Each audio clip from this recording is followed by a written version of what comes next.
Thank you, Bonnie. Tonight, I want to share with you a very special story about my experience as a coach. Someone needed help. Her name is Aura. Aura is a very unique person. She lost her mother at age 4. She suffers from HDD, and she is hot-tempered. She is 66 years old, happily married, and have 2 beautiful grown-up children. However, she is constantly distracted by her phone, and she doesn't focus very well. She's a spontaneous shopper, spontaneous eater, and spontaneous talker. From all the people in the world, she came to me. Our coaching adventure started with a simple question. Aura, what are your goals? Why are you here? It took several conversations to figure out her purpose. I need to think more clearly, she said, not to rush into things, to ease the turmoil in my mind. I just want to gain control over my life. I could easily relate to that. Who doesn't go through a period of time in their lives when they are overwhelmed and lose control? Who doesn't go through a period of times when endless thoughts are spinning in their heads? Aura lived like this all the time. She needed structure. She needed a plan, a clear plan. And she chose me to be her guide. You see, as a coach, I'm only a guide. She needs to do the work. Together, we set up specific and achievable goals and broke it into small steps. One of the important things we did was to help her understand herself better.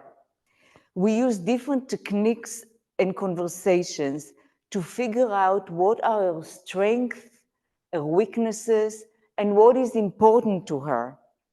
This was the basis of her growth. After setting up specific goals, we created a plan of actions. We went through different techniques to help her manage her daily schedule better and have more structure in her activities. How not to run from place to place, how to calm her mind and be more focused, how to stop and think before she talks. One of the major things that affect tremendously her stress level is that she cares too much about what people think about her. She tries to fit in with what is expected of her, and by doing so, she gives up her own wishes. One time, she told me that her family was invited for dinner to a couple of friends. They used to be good friends in the past, but not anymore. In fact, they didn't like their company so much any longer. Not only that she accepted the invitation, she was also nagging her children to join her and her husband because the invitation included them too. She was ready to put all of them in an unpleasant situation with people they don't care about, and all this just not to decline and say no. Leah, what would they think about me, she said. It won't be nice. It was expected of her to accept, and she couldn't say no. We all have done it. Saying yes and doing something we don't really want to do is very common. However, knowing how to reject and say no is crucial to be free. The importance of what people think about us can jeopardize our lives. If it is so important to you and you seek approval all the time, it will prevent you from being truthful to your own needs. Another important aspect of coaching is to acknowledge and encourage when progress is made. I made sure to recognize and acknowledge every improvement that Ora made. It is a lifelong struggle, and every step taken is a victory. Seeing Ora progress was incredible. With every step, she became more assured of herself, and she was able to face challenges and opportunities with more confidence. She knew she had someone who believed in her and is there to help. This trust helped her through tough times, and she kept going. After 2 years of coaching, I'm happy to say that her life became more manageable, and she is better in controlling her temper and slowing her mind.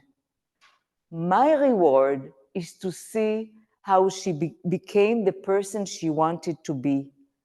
Knowing that I made a difference and improved someone's life is priceless. I want to add by telling you what I learned from being a coach. It is not a one-way road. I benefit from this experience no less than her. The same heart-penetrating question that I imposed on her, I addressed to myself as well. Do I say no to unpleasant situations? Do I control my emotions and the turmoil in my mind? Being a coach taught me how this amazing experience can change two lives at the same time. The person who is coached, of course, but also the coach himself. I still see Ora once a week, and we still have long and open talks. Thank you.